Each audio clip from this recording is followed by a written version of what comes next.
नमस्कार दोस्तों, मेरा नाम रिजवाना शेख है। विचार नियम आपकी कामयाबी का रहस्य, the power of happy thoughts, Sirshree part 5 continue करती हूँ। सवाल जवाब। जब मैं मुझे जो चाहिए इस पर ध्यान केंद्रित करता हूँ तो निश्चित तौर पर क्या होता है, जब आपको जो चाहिए उस पर ध्यान केंद्रित करते हैं तो वे चीज़ें आपकी ओर आकर्षित होने लगती हैं। कुदरत आपके पास आपकी मनचाही चीज़ कैसे लाती है, इसका एक उदाहरण देखें। मान लें आपको एक किताब चाहिए और उसकी एक ही कॉपी उपलब्ध है, वह भी अमेरिका में। अब वह किताब आउट ऑफ प्रिंट हो चुकी है, इसलिए आपको वह नहीं मिल सकती। आप कल्पना करते हैं कि आपको वह किताब चाहिए। अब अमेरिका में वह पुस्तक किसी लाइब्रेरी में रखी है। लाइब्रेरियन एक दिन गौर करता है कि यह तो दिलचस्प पुस्तक है और यह आउट ऑफ प्रिंट है, इसे तो दोबारा छापना चाहिए। तो प्रक्रिया शुरू हो जाती है। लेकिन यदि आपने कल्पना बंद कर दी तो प्रक्रिया भी रुक जाती है।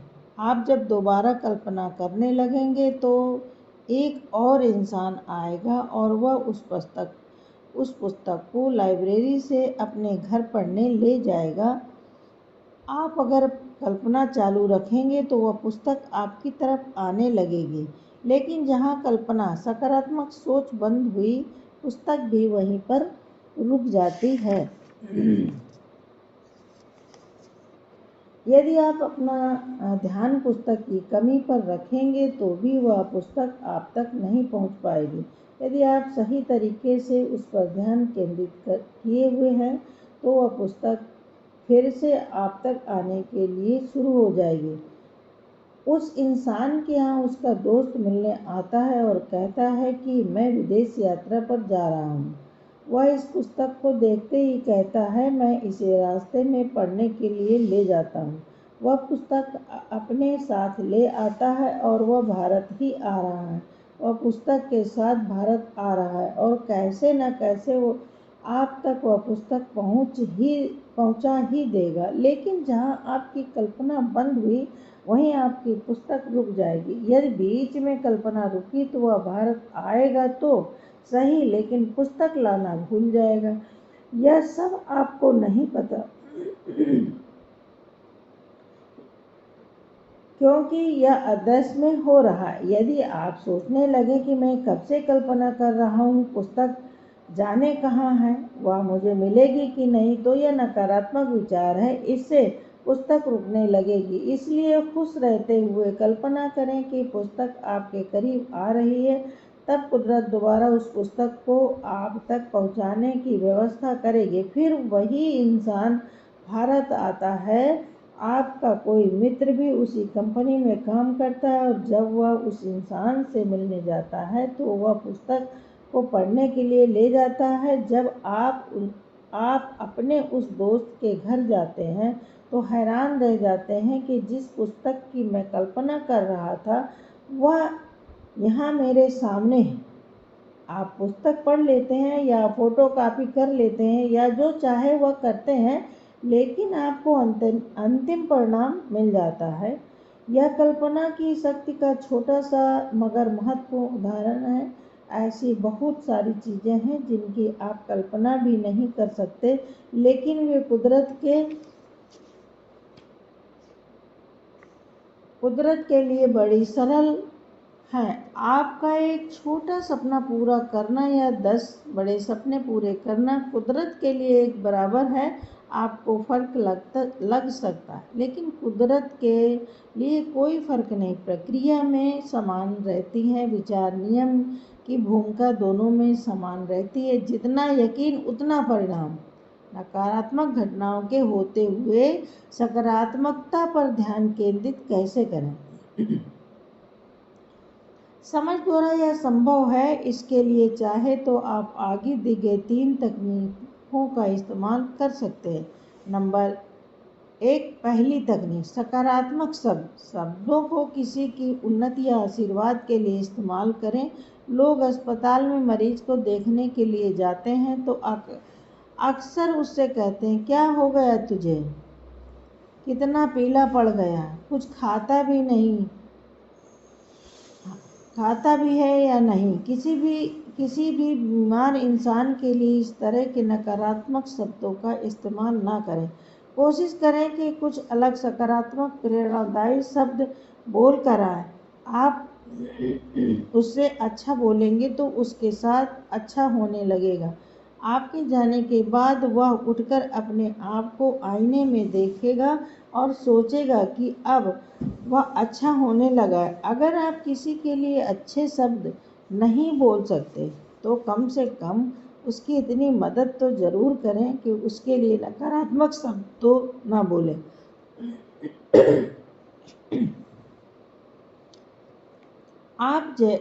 आप जैसे शब्द बोलते हैं वैसे ही आपके विचार होते हैं और वैसे ही शरीर में बदलाहट आती है। आप जानते हैं कि हमारा शरीर पंच तत्वों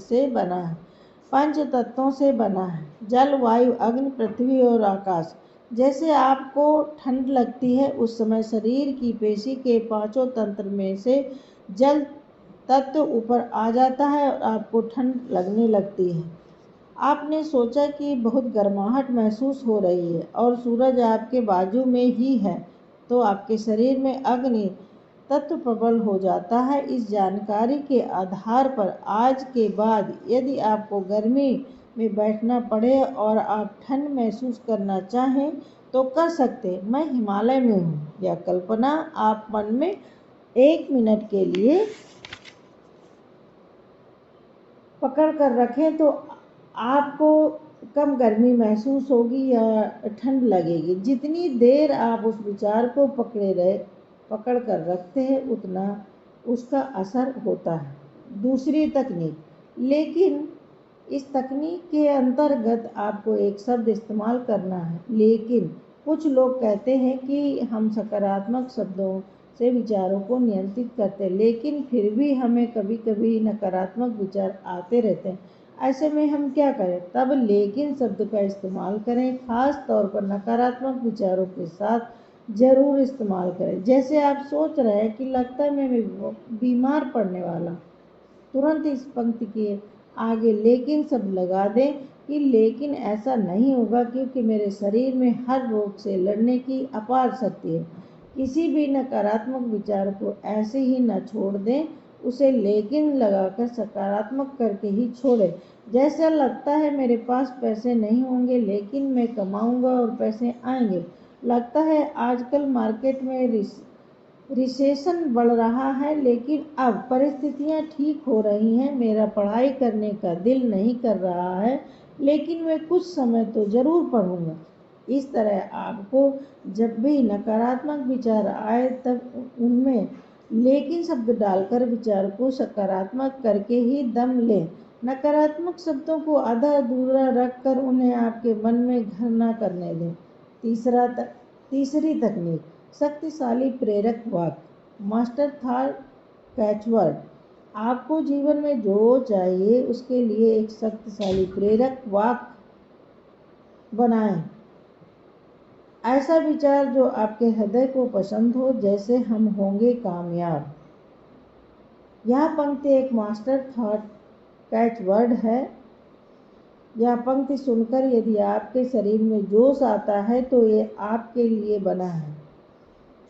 इसी तरह आगे नमूने के तौर पर कुछ प्रेरक वाक्य दिए गए हैं जिनका लाभ आप अपने जीवन में ले सकते हैं और आश्चर्य भरा आनंदित जीवन भी जी सकते हैं। मेरे जीवन में जो भी होता है वह दिव्य योजना के अनुसार ही होता है। मेरी कमजोरी नहीं, ताकत है। सत्य में हर बीमारी को ठीक करने की ताकत है और सत्य मेरे साथ है। मुझे बनाने वाला मुझे चला भी सकता है। जिसने इच्छा दी है वही मुक्ति देगा। जिसने सपना बनाया वही मेरा सपना पूरा करेगा। ये सब प्रेरक वाक्य मास्टर थॉट बन सकते हैं। इसके अतिरिक्त आप अपने भी प्रेरक वाक्य बना सकते हैं जैसे लड़की होना मेरे लिए कमजोरी नहीं, मेरी ताकत है, इत्यादि। इन मास्टर थॉट की तरह आप स्वयं को प्रेरणा देने वाली सकारात्मक सूचनाएं भी बना सकते हैं। नंबर 3, मैं अक्सर बीमार रहता हूँ, तो आत्म सूचनाओं का प्रयोग बीमारियों में कैसे करूँ? बीमारियों का इलाज दवाओं से तो होता है रहेगा, परंतु साथ में सुविचार दोहराना भी आवश्यक है। किसी विचार को बार बार मन में या जोर देकर दोहराने को आत्मसूचना कहा गया है। रोग के इलाज के साथ मन की ताकत को दवा का रूप देने के लिए ये सूचनाएं विश्वास व प्रेम से दोहराएं। मैं ठीक हो रहा हूँ, मैं स्वस्थ हो रहा हूँ, मेरी जो भी तकलीफ़ें हैं अब ठीक होने की दिशा में जा रही। हर पल और हर दिन मेरा शरीर हर तरीके से ठीक होता जा रहा है। इसके साथ आप यह शुभ विचार भी दोहरा सकते हैं। दिन ब दिन हर तरीके से मेरा मनोशास्त्रीय शरीर ठीक होता जा रहा है। मैं ईश्वर की दौलत हूँ, कोई भी गलत शक्ति मुझे छू नहीं सकती। इस वाक्य को दिल से बोलें। इस वाक्य से आप बीमारी के विचारों और डर से मुक्त हो सकते हैं। सकारात्मक विचारों की शक्ति इस्तेमाल करने के साथ साथ बीमारियों के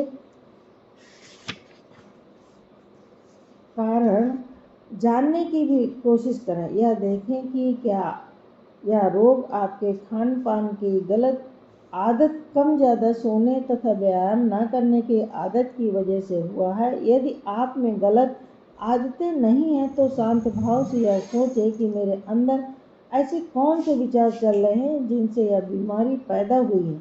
यह बात बिल्कुल तय है कि जब हमारे रोग का कोई शारीरिक कारण नहीं होता तब हमारे विचार ही दोषी होते हैं। आगे लिखी गई आत्मसूचना के जरिए आपने उन गलतियों को जिनसे रोग ठीक नहीं हो रहा है समाप्त करें। मैं अपने चेतन मन के उस गलत विचार प्रवाह मानता को छोड़ने के लिए तैयार हूँ जिसने यह स्थिति उत्पन्न की है। यह विचार दिन में कई बार दोहराएं। आपका यह सोचना आपके लिए नया वैचारिक ढांचा तैयार करेगा और आप रोग से मुक्त होने लगेंगे। इस नए वैचारिक ढांचे को बार बार दोहराएं कि अपने गलत विचारों के प्रवाह को छोड़ने की वजह से अब मैं आज़ाद हूँ, मुक्त हूँ, मैं खुशी हूँ।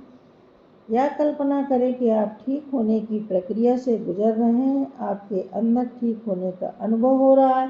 अतः शांत चित्त लेटकर हल्केपन के इस एहसास को महसूस करें। नकारात्मक विचारों, घटनाओं और आदतों से छुटकारा पाने के लिए और क्या किया जा सकता है, इसके लिए आगे दिए गए 4 कदमों पर अमल करें। नंबर 1, पहले तो आत्मसूचनाओं का प्रयोग करें और जब कभी भी ज़रूरत महसूस हो तब नीचे दिए हुए शुभ विचारों को दोहराएं। मैं अपने नकारात्मक विचारों से मुक्त हो रहा हूँ, मैं शांत हो गया हूँ, मैं जीवन में विश्वास रखता हूँ, मैं सुरक्षित हूँ। जिस खास सकारात्मक वैचारिक पैटर्न से मेरे भीतर यह आनंद पैदा हुआ है, मैं वह महसूस कर रहा हूँ। मैं शांत हूँ, मैं महत्वपूर्ण हूँ, मैं संपूर्ण हूँ, मैं खुद को प्यार और स्वीकार करता हूँ, मैं प्यार पाने और करने लायक, मैं प्रेम पूर्वक अपने शरीर, दिमाग तथा सभी अंगों की देखभाल करता हूँ। मुझे ताजगी महसूस हो रही है, मैं जीवन के आनंद को अभिव्यक्त तथा स्वीकार कर रहा हूँ। मुझे विश्वास है कि मेरे जीवन में हमेशा सही काम हो रहे हैं। मैं चैतन्य चेतना हूँ, मैं मज़े से जीवन के हर अनुभव के साथ बह रहा हूँ, सब ठीक ठाक चल रहा है। मैं खुशी खुशी अपने अतीत को मुक्त करता हूँ और चैन से हूँ। मैं अब वर्तमान में जीता हूँ, मेरा जीवन अब आनंद से भरपूर है। प्रसन्नता से भरे हुए विचार मेरे भीतर सहजता से उमड़ घुमड़ रहे हैं। नंबर 2, ऊपर दी गई तकनीक के अलावा यदि आप चाहें तो नीचे दी गई विधि का भी इस्तेमाल कर सकते हैं। या 2 या आशावादी विचार लें, उन्हें रोजाना 10 से 20 बार डायरी में लिखें और जोर जोर से पढ़ें। उनमें एक लय तैयार करें और उन्हें खुशी से गुनगुनाएं। अपने दिमाग को पूरा दिन इन विचारों पर सोचते रहने दें। लगातार इस्तेमाल किए जाने से वृद्ध विचार हकीकत में बदल जाते हैं। कभी कभी तो ऐसा नतीजा मिलता है जिसकी हमने कभी कल्पना भी नहीं की होती। अब नंबर 3, अपने जहर, नफरत, द्वेष, घृणा से भरे मनोभावों को पत्र के रूप में लिखकर फाड़कर कूड़ेदान में फेंक दें अथवा पूरी श्रद्धा के साथ आग में जलाकर मुक्ति का अनुभव करें। इस तरह की एक छोटी क्रिया आपको अपने दबे हुए मनोभावों से जो बीमारियां कारण बनते हैं मुक्त करती हैं। नंबर 4, अपने आप पर सकारात्मक निबंध लेख लिखें। अपने गुणों को परखें, अपनी योग्यता पहचानें, अपनी खास बातें लिखें। जब भी आप में हीन भावना या निराशा जागे तब यह लिखा हुआ खाता लेख पढ़ें। अपने आप से प्रेरक चर्चा करें। मैं ईश्वर का अच्छा सच्चा बच्चा हूँ, सफलताएं मेरे लिए बनाई गई हैं। अगर कोई काम विश्व का एक इंसान कर सकता है तो वह काम यदि चाहूँ तो मैं भी कर सकता हूँ। मैं उत्साही और जोशीला हूँ। मैं जीतने में विश्वास रखता हूँ। नंबर 4, कई बार मैंने देखा कि मैं लंबे समय से सकारात्मक सोच रहा हूँ फिर भी परिणाम नकारात्मक ही दिख रहे। ऐसा क्यों? इसका कारण स्पष्ट है। आज आपको नकारात्मक परिणाम इसलिए मिल रहे हैं क्योंकि आपने पहले कभी नकारात्मक विचार सोचे थे जो अब फल दे रहे हैं। अगर आज आप सकारात्मक विचार सोचने लगे हैं तो बस थोड़ा समय सब्र करें। समय आने पर आपको सकारात्मक परिणाम मिलने लगेंगे। लेकिन लोगों से सब्र नहीं होता, वे सोचने लगते हैं सकारात्मक विचारों से तो कुछ फायदा नहीं होता, इससे अच्छा तो यह है कि हम नकारात्मक विचार ही रखें। इसके बाद जब वे नकारात्मक विचार रखने लगते हैं तो अचानक उन्हें जीवन में सकारात्मक परिणाम मिलने लगते हैं। तब मन में विचार आता, अरे मैं तो नकारात्मक विचार रख रहा हूँ, फिर सकारात्मक परिणाम क्यों मिल रहे हैं? क्योंकि पहले जो सकारात्मक विचार रखे थे अब उनका फल मिल रहा है। आइए इसे एक उदाहरण के माध्यम से समझते हैं। मान लें आपके पास 3 खाली टंकियां हैं। हर टंकी के नीचे एक नल लगा हुआ है। आप पहली टंकी में चावल भरते हो, दूसरे में गेहूं और तीसरे में गेहूं चावल दोनों मिलाकर भर देते हो। जब आप चावल वाली टंकी का नल खोलते हो तो चावल के दाने निकलने लगते हैं। जब आप गेहूं वाली टंकी का ढक्कन खोलते हो तो गेहूं के दाने गिरने लगते हैं। यह स्वाभाविक है। अब हम यह मान लेते हैं कि चावल के दाने अच्छे कर्मों का परिणाम है जबकि गेहूं के दाने बुरे कर्मों का। एक इंसान चावल की टंकी में गेहूं बुरे कर्म डाल रहा है, लेकिन नल खोलने पर चावल अच्छे फल बाहर निकल रहे हैं। दूसरा इंसान गेहूं की टंकी में चावल अच्छे कर्म डाल रहा है, लेकिन नल खोलने पर गेहूं बुरे फल बाहर आ रहे हैं।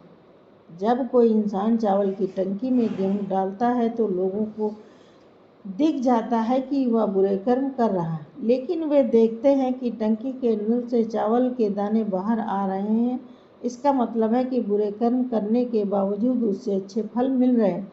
लोग उसकी तारीफ कर रहे हैं और वह सुखी भी दिखता है। दूसरे लोग किसी भी आंतरिक अवस्था नहीं जान सकते, ना ही उसके आंतरिक गुणों को जान सकते हैं या जान लें कि अच्छे गुणों के अच्छे परिणाम ही मिलते हैं, भले ही वे किसी बुरे इंसान में मौजूद हों।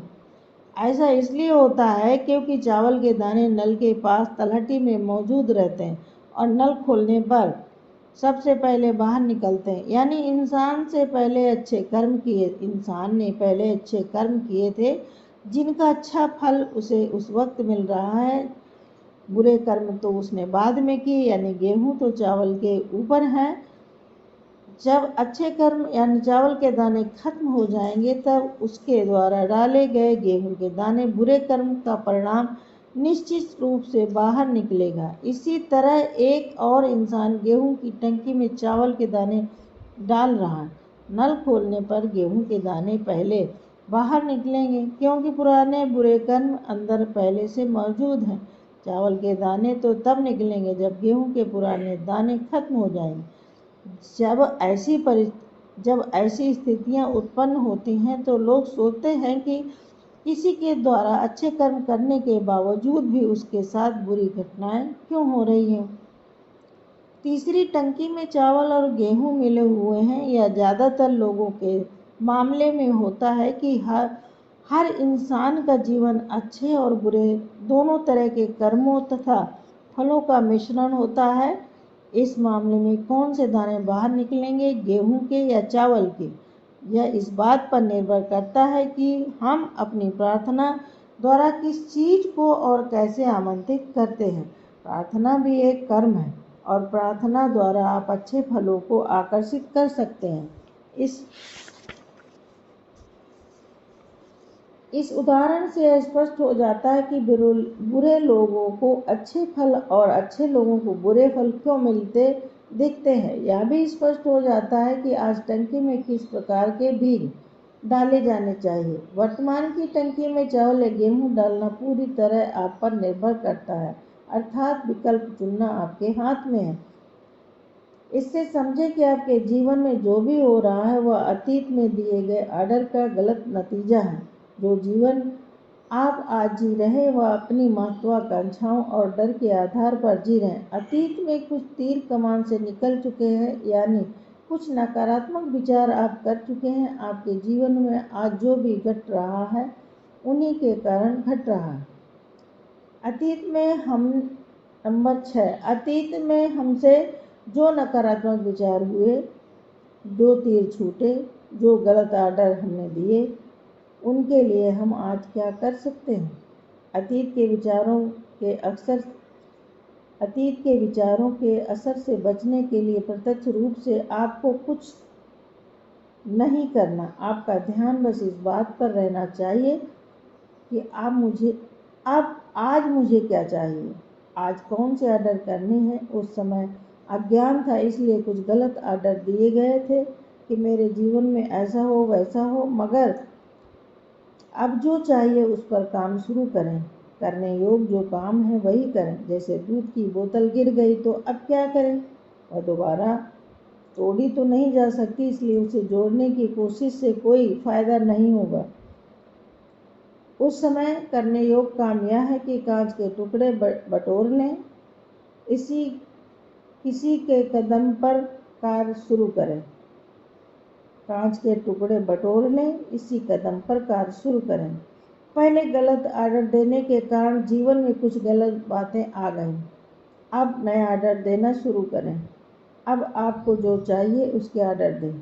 जीवन में कुछ गलत नियत के लोग आ चुके हैं जिनकी वजह से परेशानी है।